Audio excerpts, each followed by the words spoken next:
మానవ జాతికి భయ విముక్తుల్ని చేయాలనుకున్నాడు దేవుడు. అందుకే తన కుమారుడైన యేసుక్రీస్తును ఈ లోకంలోనికి పంపించాడు. ఎందుకు ఈ భయం మనిషి జీవితంలో అనేది మనందరికీ కూడా తెలుసు.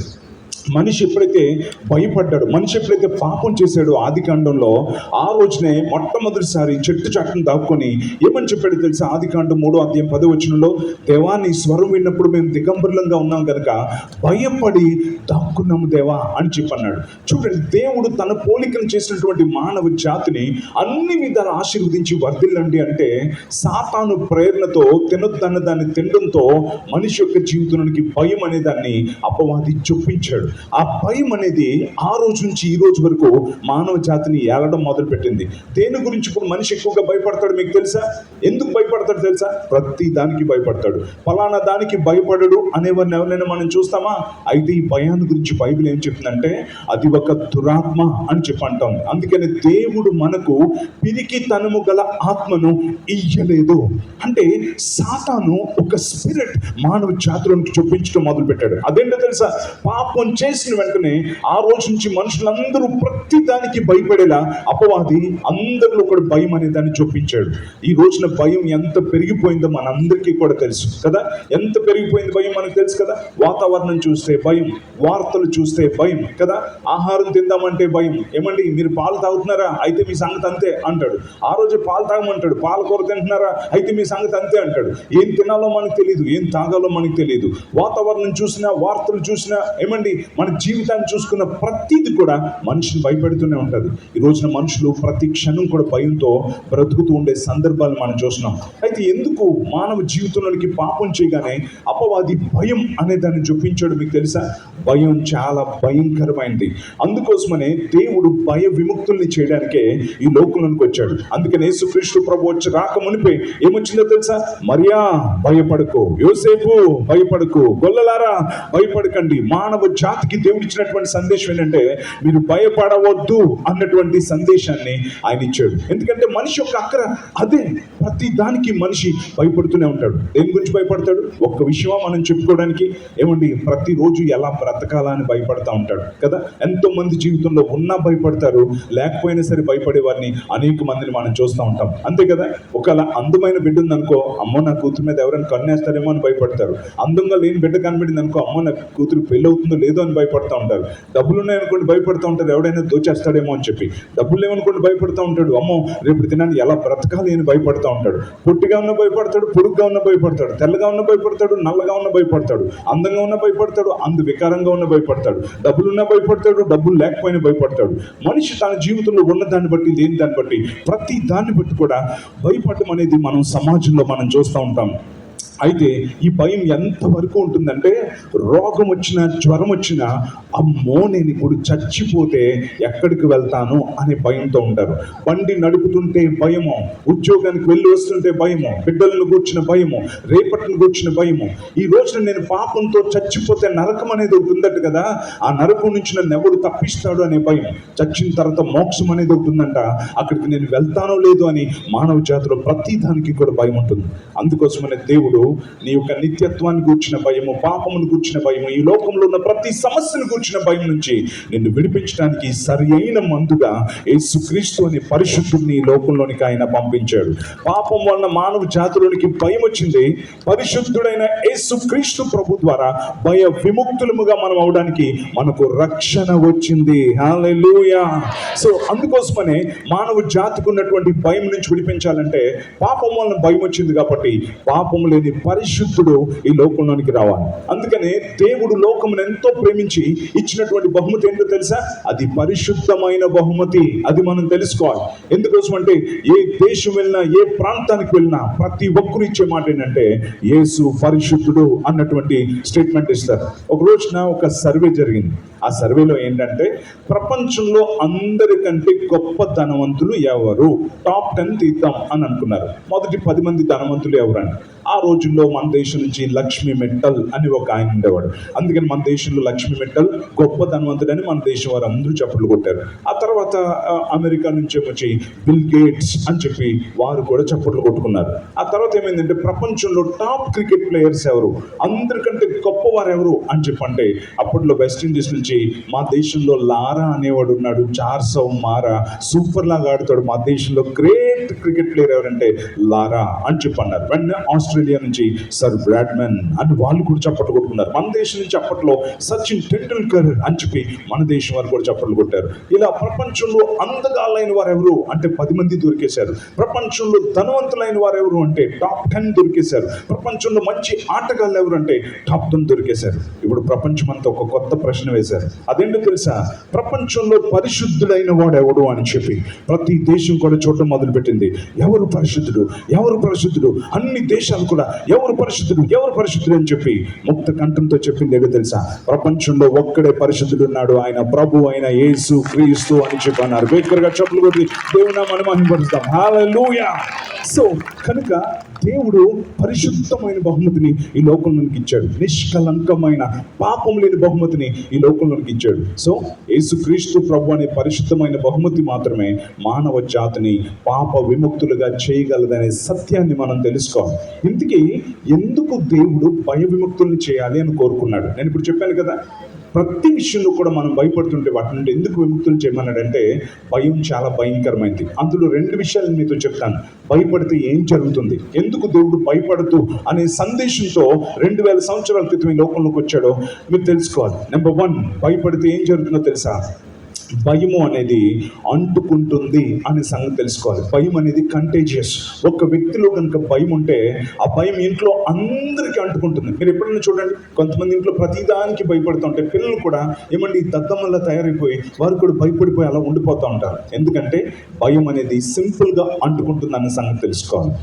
ఒక రోజున ఈ యొక్క భయం గురించి మనం చూస్తే, ఒక రోజున ఏమైందంటే ఒక కుర్రోడు ఒక ఊర్లోని బాబోయ్ బాబోయ్ అని పరిగెడుతూ ఉన్నాడు.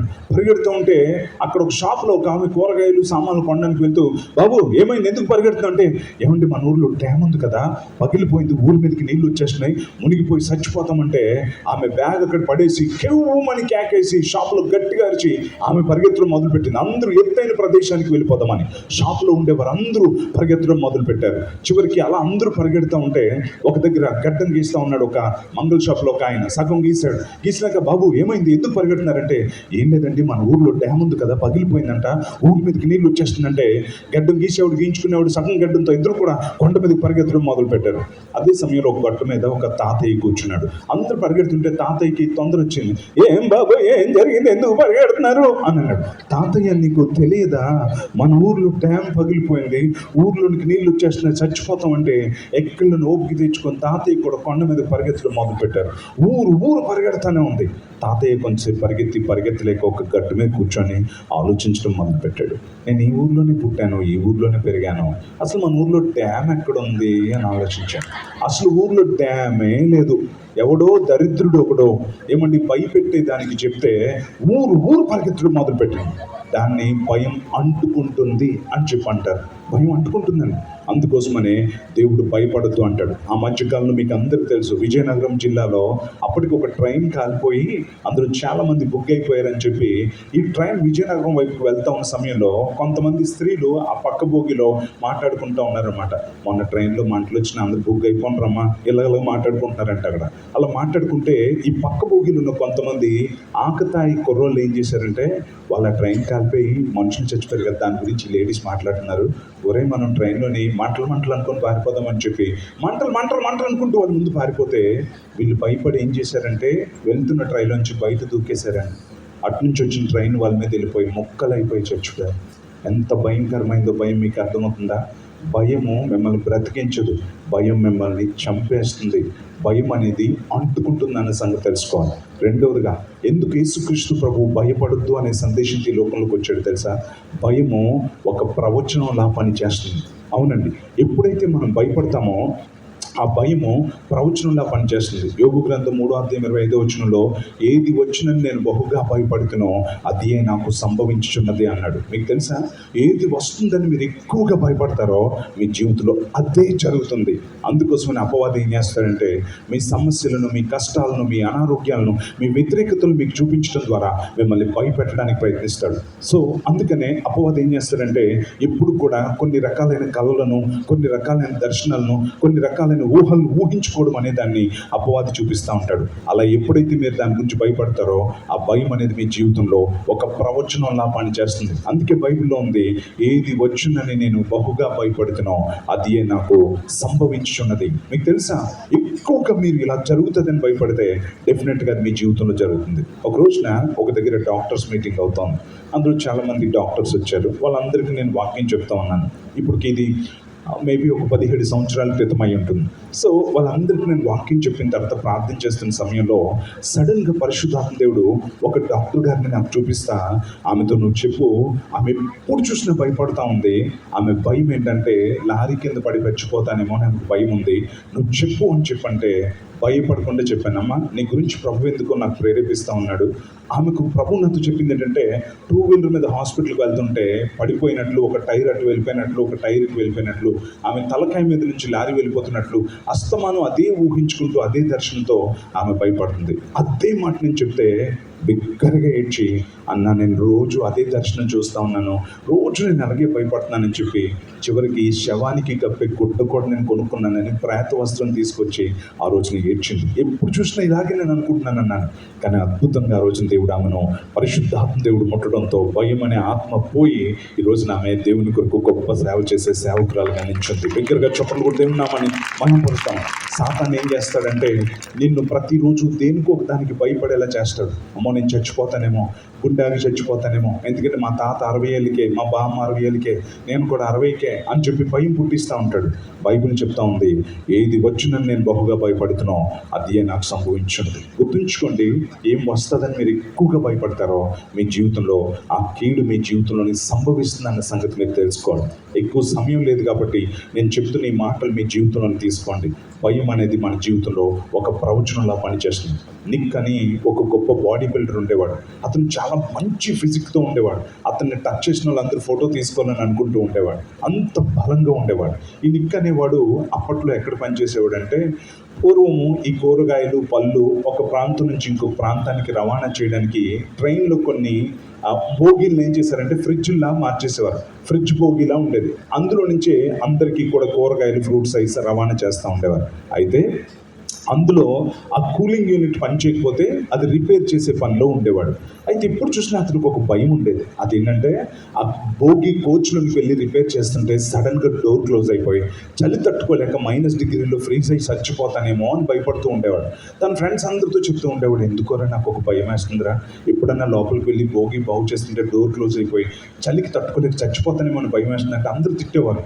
ఇంత బాడీని పెంచేవారా, నీకు ఈ భయం ఏంట్రా అని చెప్పి అంటూ ఉంటే, ఏమో తెలియదు నాకు భయం అన్నాడు. ఒక రోజున అలాగనే ఒక బోగి వచ్చింది, అందులో కూలింగ్ యూనిట్ పని చేయట్లేదు. నిక్ అనేవాడు తన స్నేహితులు నలుగురు కలిసి అది బాగు చేస్తున్నప్పుడు తన స్నేహితులు ఏమన్నారంటే, అరే నిక్, ఒక్క అరగంటలో ఇది బాగు చేసే పని అయిపోతుంది, మేము సినిమాకి పోదాం అనుకుంటున్నాము, నువ్వు దాన్ని చేసేస్తావా అని చెప్పంటే, సరే వెళ్ళండి అన్నాడు. ఫ్రెండ్స్ అందరూ వెళ్ళిపోయారు. సాయంత్రం ఒక్కడే లోపల బాగు చేస్తూ ఉంటే సడన్గా డోరు టప్ క్లోజ్ అయిపోయింది.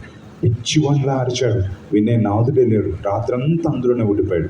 తెల్లవారు యథావిధిగానే ఎంప్లాయీస్ అంతా డ్యూటీకి వచ్చినప్పుడు ఆ కోచ్ డోర్ ఓపెన్ చేస్తే లోపల బాడీ బిల్డర్ నిక్ అనేవాడు కింద పడిపోయి కట్టి చచ్చిపోయి ఉన్నాడు.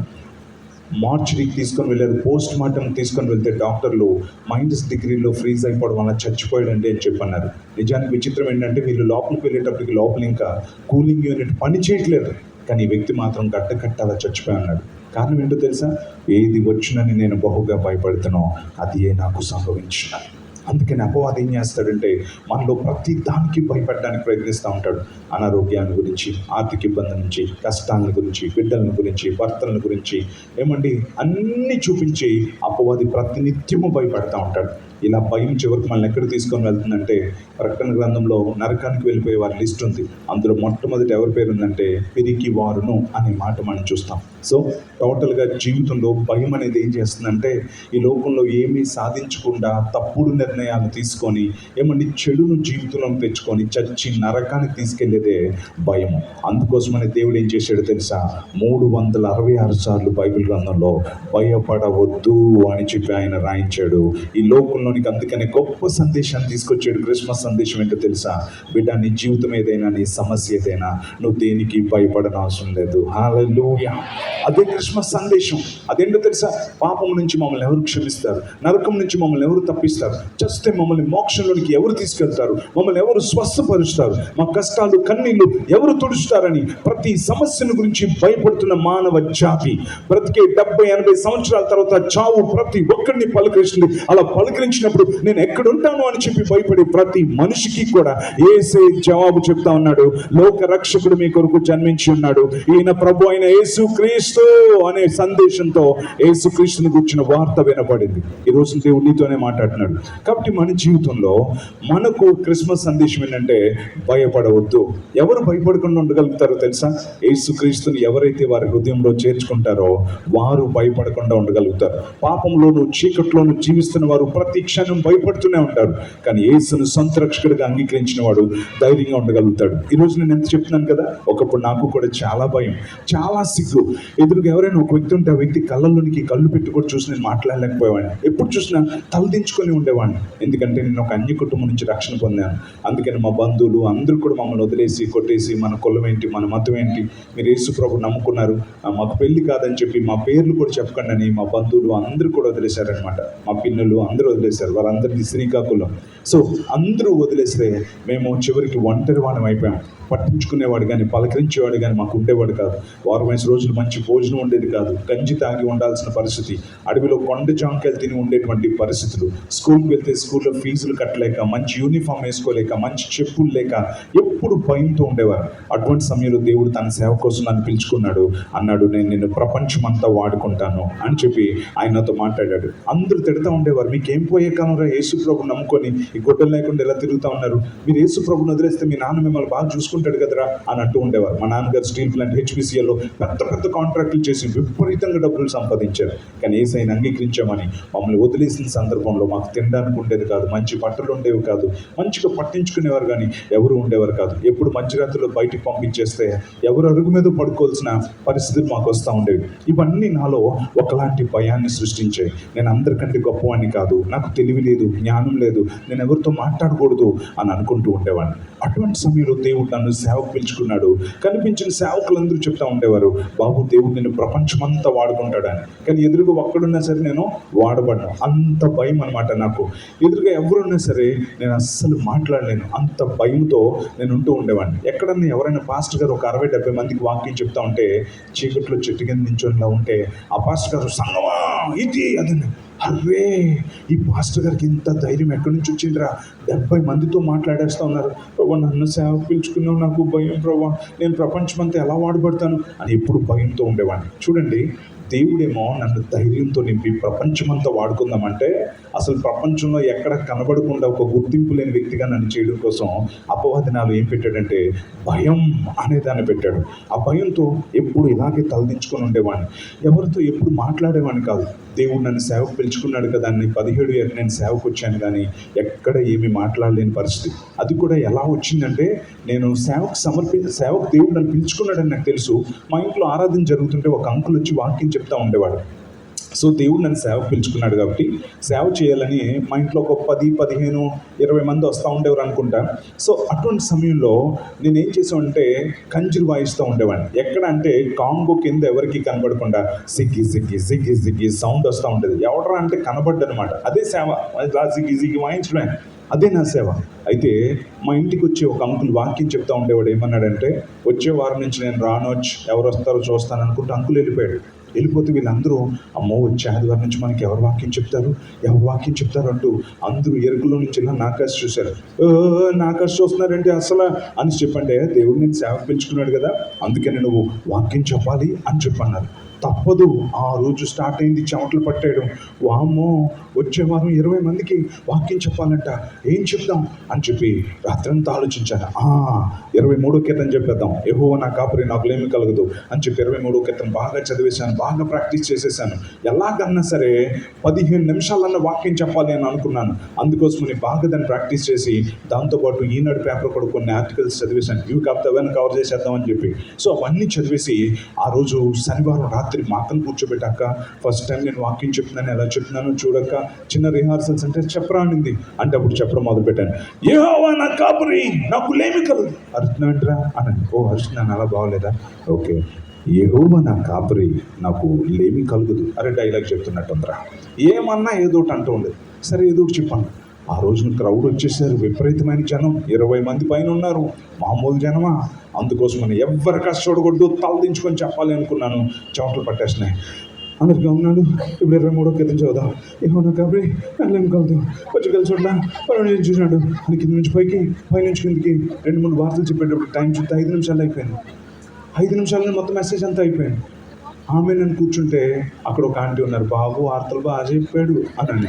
నిజంగా నేను వార్తలే చెప్పా, ఏం చెప్పలా. అంత చాలా బాధ అనిపించింది, చాలా సిక్కేసింది. ఆ సమయంలో కొంతమంది సేవకులు నన్ను పిలిచి, 17 సంవత్సరాల కుర్రోడివి, నీకు సేవ చేయడానికి అర్హత ఉందా, ఏది బైబిల్లో 66 పుస్తకాల పేర్లు చెప్పు అన్నారు. నాకు తెలియదండి అన్నాను. నిజంగానే నాకు 66 పుస్తకాల పేర్లు తెలియదు. ఈ లోపల ఒక సీనియర్ పాస్టర్ గారు వచ్చేయమన్నారంటే, ఏదమ్మా నించొని ఒక 5 నిమిషాలు ఏమైనా మాట్లాడన్నారు. నాకు తెలియదండి, నాకు భయం అండి అని అన్నారు. అంటే ఆయన నవ్వుతూ అన్నాడు, నేను రాసిస్తానండి, ఈ అబ్బాయి ఎప్పటికీ సేవకుడు కాలేడు అన్నాడు. అందరూ గొల్లుమని నవ్వారు.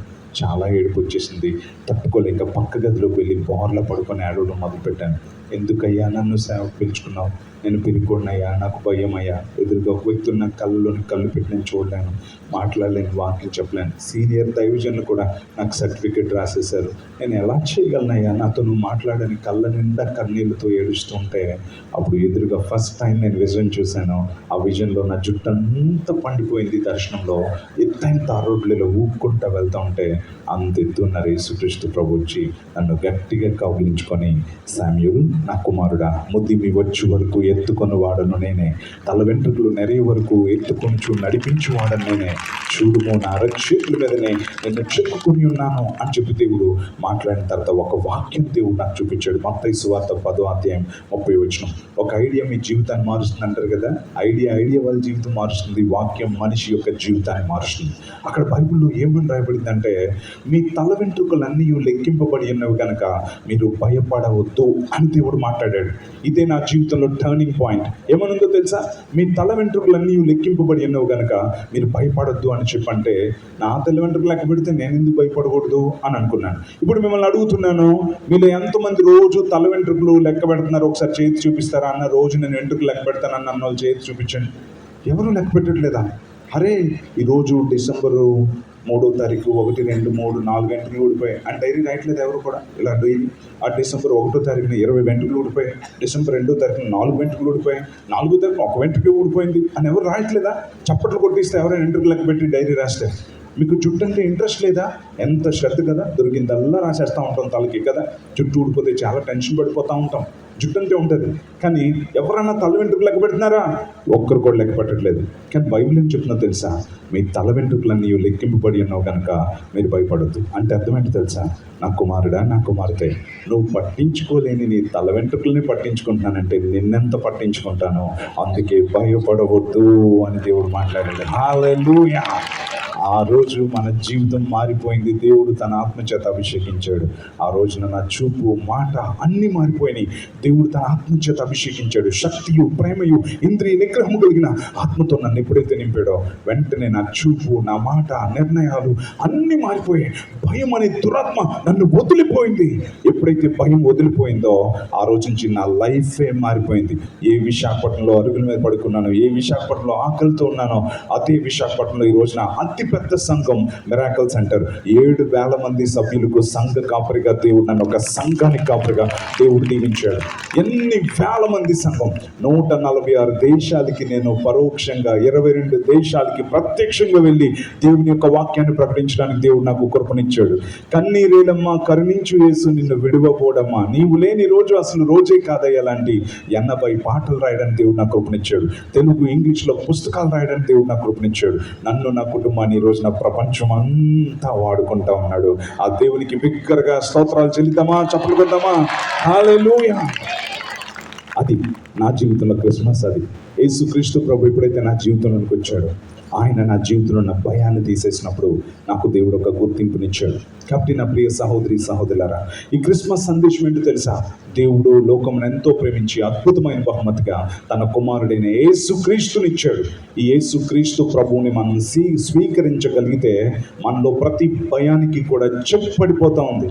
కేవలం 60-70 సంవత్సరాల జీవితం కోసం నువ్వు ఆలోచించి యేసుకి దూరం అయిపోతే 70-80 సంవత్సరాల తర్వాత చావు ప్రతి ఒక్కరిని పలకరించినప్పుడు నువ్వు ఎక్కడికి వెళ్తావో నీకు తెలుసా? యేసు లేకుండా ఎవరన్నా మోక్షానికి వెళ్ళగలరా? యేసు మాత్రమే లోక రక్షకుడని మనందరికీ కూడా తెలుసు. అందుకోసం అని చెప్పే ఆనాడు చాలామంది క్రిస్మస్ చేసుకోలేకపోయారు. అందులో ఒకరెవరంటే సత్రం యొక్క యజమాని. ఎందుకోసం అంటే సత్రంలో స్థలము లేనందున అనే మాట మనం చూస్తున్నాం. సాధారణంగా ఒక గర్భిణీ స్త్రీ వస్తే ఎవరినన్నా ఖాళీ చేసి ప్రెగ్నెంట్ లేడీ అంటే ఇస్తారు కదా. కొంతమంది ఆటోల మీద మనం చూస్తూ ఉంటాం, గర్భిణీ స్త్రీలకు ఉచితం అని ఉంటుంది.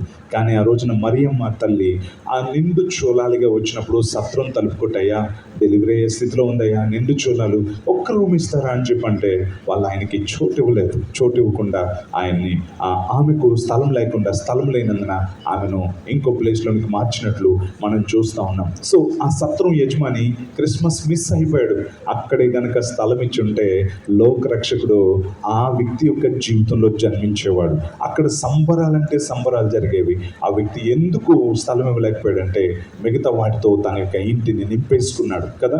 నక్కలకు బొరియలు, ఆకాశ పక్షులకు గూళ్ళు ఉన్నాయి, కానీ మనిషి కుమారుడు తల వాల్చుకుంటకైనా చోట్లేదు. చాలామంది హృదయంలో నక్కలు, గుంట నక్కలు పాపముతో నింపుకొని అయ్యా నీకు చోట్లేదు సారీ అని చెప్పి అనే పరిస్థితిలో ఉన్నారు. అందుకని సత్రం యజమాని క్రిస్మస్ మిస్ అయిపోయాడు. నీ జీవితంలో క్రిస్మస్ మిస్ అయిపోద్దు. క్రిస్మస్ అంటే పండుగలు కాదు, వంటలు కాదు, పిండి వంటలు కాదు. క్రిస్మస్ అంటే క్రీస్తును సొంత రక్షకుడిగా కలిగి ఉండడం. ఎవరైతే యేసును సొంత రక్షకుడిగా కలిగి ఉంటారో వారి జీవితంలో భయానికి ఆయన చెక్ పెట్టేస్తాడు. అదే నిజమైన క్రిస్మస్. మీ అందరి జీవితంలో అటువంటి క్రిస్మస్ కలగాలని ఆశిస్తున్నాను. అందరూ లేచి నించొని ఒక చిన్న ప్రార్థన చేసుకొని ఒక చిన్న పాట పాడుకొని దేవుని నామాన్ని మనం మహిమపరుద్దాం. అందరూ కూడా ఒకసారి లేచి నించుందామండి. ప్రతి ఒక్కరు కూడా ఒక్కసారి.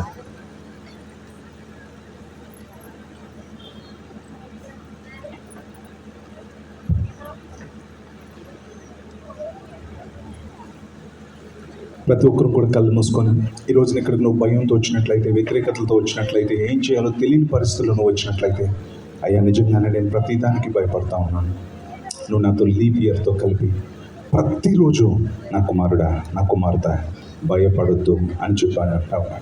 యేసుక్రీస్తు ప్రభు నీ కోసమే జన్మించాడు. మా మంచి యేసయ్య నా కోసమే పుట్టానయ్యా అని చెప్పి, యేసయ్య నీకు పుట్టాడని, నీ కొరకు పుట్టాడని నువ్వు ఆయన స్వీకరించగలిగితే నీ జీవితంలో ఆయన నూతన ప్రారంభాలు ఇస్తాడు. నీ రోగాన్ని గురించి, నీ అప్పుల గురించి, నీ ఆర్థిక ఇబ్బందుల గురించి, నీ బిడ్డల గురించి, నీ యొక్క ఆరోగ్యం గురించి, నీ ఆయుష్ను గురించి, నీ చావును గురించి, చచ్చిన తర్వాత పరలోకాన్ని గురించి, దేని గురించి నువ్వు భయపడిన అవసరం లేదు. ఆయనే సమస్తమును చూసుకునే గొప్ప దేవుడు.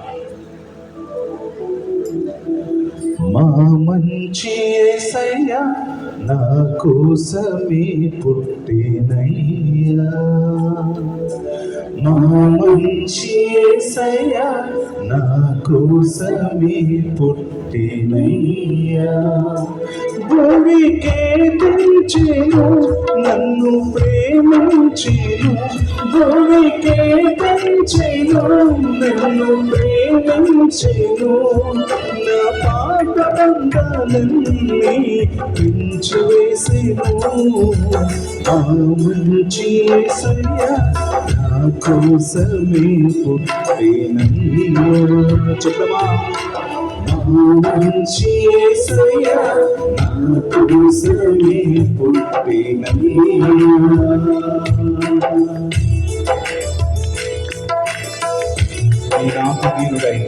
పశువుల శాలలో ఆయన జన్మించాడు. ఆయనకి స్థలమే ఇవ్వలేదు అన్నాడు, అయినప్పటికీ కూడా ఆయన మనకు జన్మించాడు.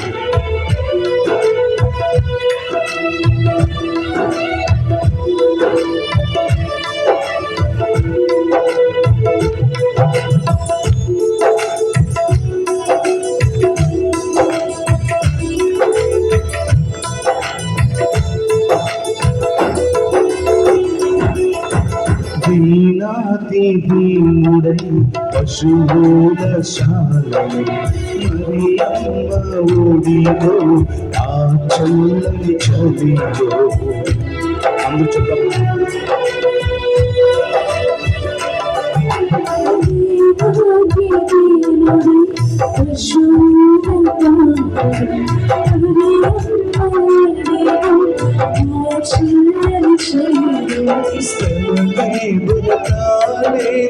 దేవాది దేవులకు ఎంత కఠినాకులమ్మ ఈ మంటి మానవుడు.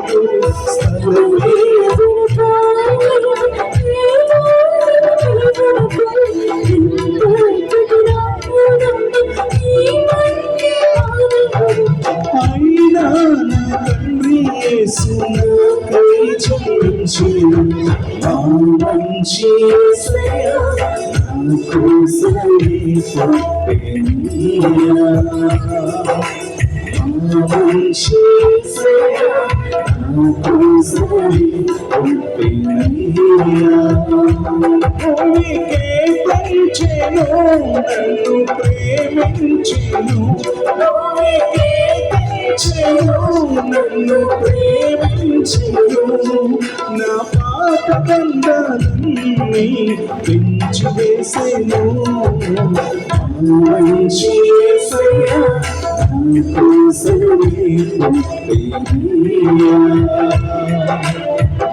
మంచి యేసయ్య నా కోసమే పుట్టెనయ్యా.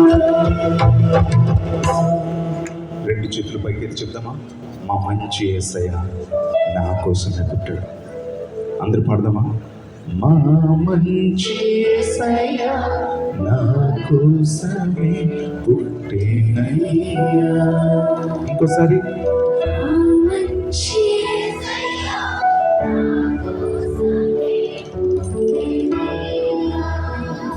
తండ్రి నీ స్తోత్రాలు చెల్లిస్తున్నాను.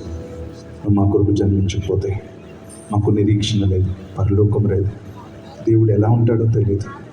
నీవు రాబట్టి దేవుడు ఎలా ఉంటాడో మాకు తెలిసింది. నీవు వచ్చేవు కనుకే మరణం తర్వాత సంగతి తెలిసింది. నీవు వచ్చేవు కనుకనే పాప విమోచన కలిగింది. నీవు వచ్చేవు కనుకనే మాకు నిరీక్షణ కలిగింది.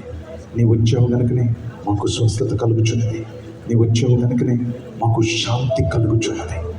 ఈ మైక్లో ఎంతమంది సందేశాన్ని విన్నారు, వారి జీవితంలో పరిశుద్ధాత్మ తండ్రి నీ రక్షణ కార్యము జరుగును గాక.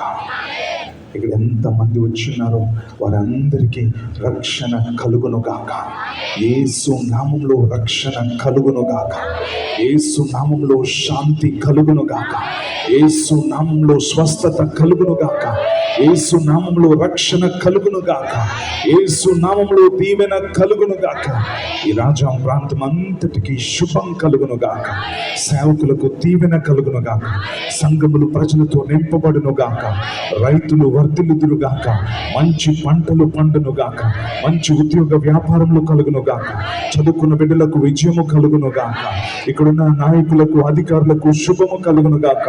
రాజ్యంలో ఉన్న ప్రజలందరికీ శుభం కలుగును గాక. సమస్త మహిమ ఘనత నీకే ఆరోపించుకుంటూ, అయ్యా నీకే మహిమను ఆరోపించుకుంటూ ఈ స్తుతి యాగాన్ని మీకు సమర్పించుకుంటున్నాము తండ్రి. అందరూ చెప్తామండి ఆమేన్. Praise the lord. ఎంతమంది దీవించబడ్డారు? మీ చేతి చూపిస్తారా? హల్లెలూయా. ఎస్, మీకు గుర్తొచ్చినప్పుడల్లా నా గురించి, నా కుటుంబం గురించి ప్రార్థించండి. ఎంతమంది ప్రార్థన చేస్తారు? Thank you so much. మీకు అందరికీ వందనాలు. ఎవరు కదలకండి, అలాగే ఉండండి. మిగతా కార్యక్రమాన్ని దైవజనులు కొనసాగిస్తారు. Thank you. పరిస్థితులు ఆ విధంగానే అందరూ లేచి నిలబడి ఉంటుండగా మరి దేవుని బిడ్డలారా మనము ప్రార్థన చేసుకుందాం. అద్భుతమైనటువంటి దేవుని వాక్య సందేశాన్ని అందించినటువంటి దైవజనులు సామెల్ కర్మోజాయి గారికి నా హృదయపూర్వకమైన వందనాలు తెలియజేస్తున్నాను. ప్రభువుకి మహిమ కలుగును గాక. క్యాండిల్స్ అందరూ కూడా మరి తీసుకునండి. ఈ సమయంలో కేక్ కటింగ్ క్యాండిల్స్ మనం క్రిస్మస్ సందర్భంగా ప్రభువుని స్తుతిస్తూ ప్రభునామని మహిమపరుద్దాం. మరి ఈ సమయం మందు మా పాస్టమ్మ గారు, తమ్ముడు రాజు రోషి కూడా వేదిక మీదకి వస్తారు. స్టీవ్ జేమ్స్ కూడా వేదిక మీదకి వస్తారు.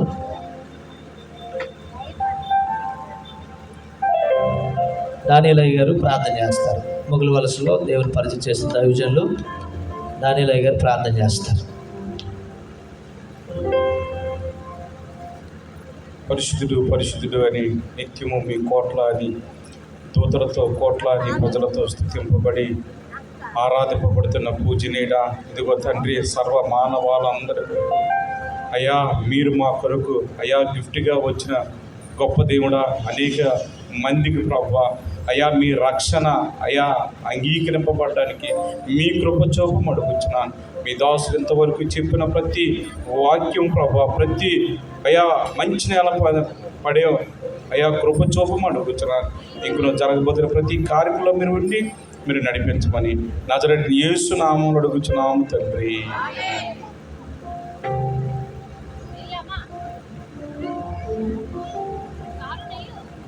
క్రైస్తవులు ఈ సమయంలో మరి అయ్యగారు ప్రే చేసి క్యాండిల్ వెలిగించి కేక్ కటింగ్ చేస్తారు.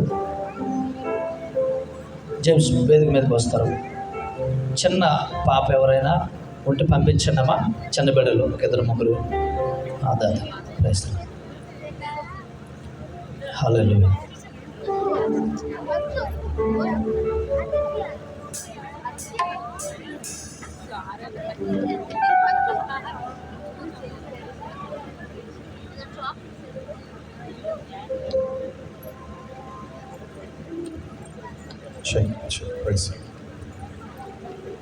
ఏ ఒక్కరు వెళ్ళిపోకూడదండి. ఈ చివర కేక్ కటింగ్ క్యాండిల్ సర్వీస్ అయిన తర్వాత మరి వెళ్తారు. కానీ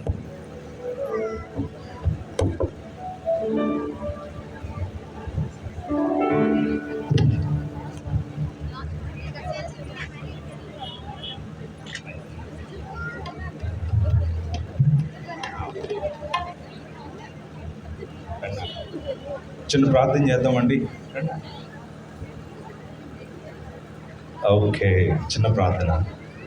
తండ్రి, నీకు స్తోత్రాలు చెల్లిస్తున్నాం ప్రభా. నీ యొక్క పుట్టుకను జ్ఞాపకం చేసుకుంటూ మేమందరం కలిసి ఇక్కడ కేక్ కట్ చేస్తూ ఉండగా ఈ కేక్ వల్లే ప్రభా ఈ ప్రాంతం అంతటినీ కూడా మధురమైందిగా చేయమని యేసు నామములో అడుగుచున్నాం తండ్రి. ఆమేన్.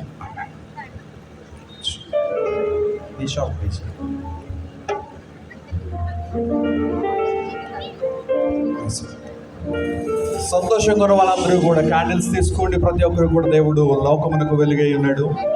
గొప్ప కార్యాలు మన జీవితాల్లో దేవుడు చేయబోతున్నాడు. పాట పాడుతూ దేవాది దేవుని మహిమపరుద్దాం.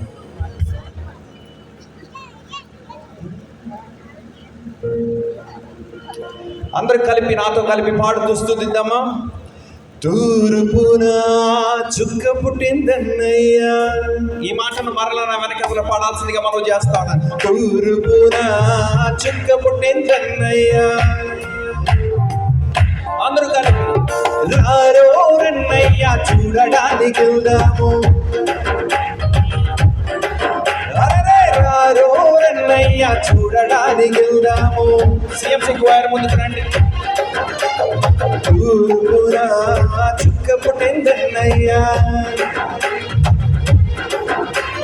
తూర్పున చుక్క పుట్టిందన్నయ్యా. రారో రన్నయ్యా చూడడానికి వెళ్దాము. రారో రన్నయ్యా చూడడానికి వెళ్దాము. రారో రన్నయ్యా చూడడానికి వెళ్దాము. రారో రన్నయ్యా చూడడానికి వెళ్దాము. మరి అమ్మకు కొడుకు పుట్టాడన్నయ్యా. మరి అమ్మకు కొడుకు పుట్టాడన్నయ్యా. రాజులకు రాజు పుట్టాడన్నయ్యా. రారో అరరరారో అరరరారో అన్నయ్యా చూడడానికి వెళ్దాము. చూడడానికి వెళ్దాము. రారో అన్నయ్యా చూడడానికి వెళ్దాము. రారో అన్నయ్యా చూడడానికి వెళ్దాము. ఇక్కడ దేవుని పిల్లలైన వారు ఎవరైనా ఉన్నారంటే నోరు విప్పి దేవాన్ని దేవుని మహిమపరుద్దామా. బెత్లెహేములో యేసు పుట్టాడన్న పుట్టాడన్నయ్యా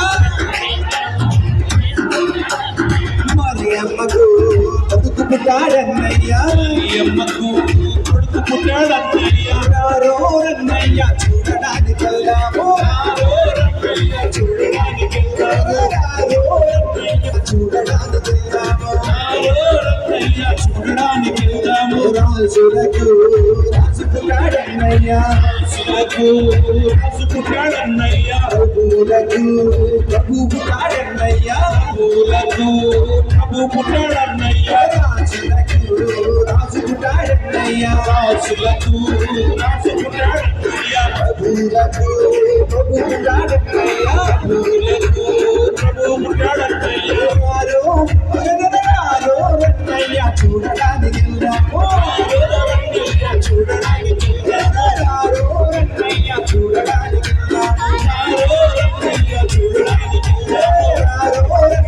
చూడడానికి వెళ్దాము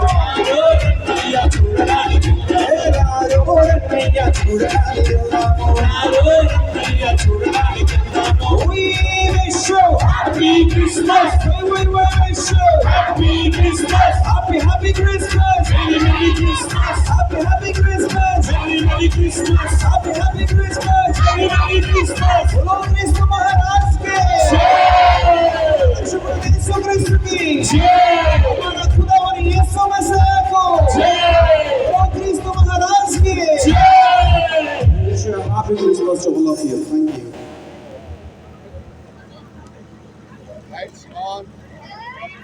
అందరూ క్యాండిల్స్ ఆఫ్ చేసేయండి. అందరికీ క్రిస్మస్ శుభాకాంక్షలు. Praise the Lord. Hallelujah. Happy Christmas. Happy Christmas. Merry Christmas! Praise the Lord. Hallelujah. చివరి ప్రార్థన ఆశీర్వాదంతో ముగించుకుందాం. జాన్ బాబాయ్ గారు ప్రార్థన చేస్తారు.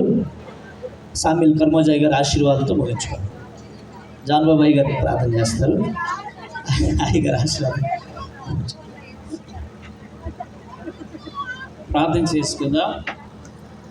దయాళుడు అయిన తండ్రి, ప్రేమ కలిగిన ప్రభావ మీకు వందనాలు చెల్లిస్తున్నాం. మా ఎడల మీకున్న గొప్ప